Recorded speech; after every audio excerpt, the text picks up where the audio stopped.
My daughter this morning was one of the victims of the attack. She was on her way this morning to her. She does national service.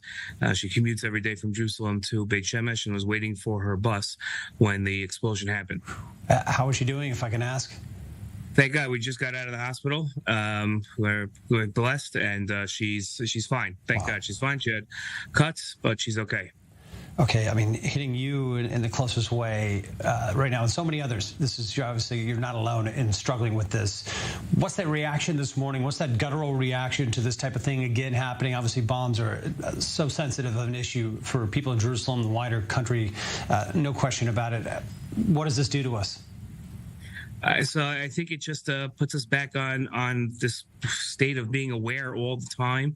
I remember I lived here 20 years ago when there were the bus bombings of in the 90s and the early 2000s and the Second Intifada, and it was a whole different feeling. I hope we're not going back to that. We've experienced safety for the last 20 years, relative safety, and I really hope that that's where we could stay. Again, Rabbi, extremely glad to hear your daughters emerge from this, relatively unscathed. Obviously, there are deeper layers to how people face this. On the moment we're in as a country, do you think we're going to see, Rabbi, some calls for harsher reaction, for stepped-up action by security forces, and where does it go from here?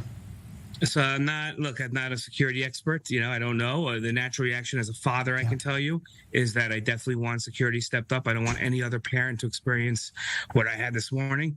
And there's families that are a lot worse than me. Families that we saw in the hospital that are a lot worse than us. And unfortunately, there's a family planning a funeral now with a child that's only 4 years younger than my daughter.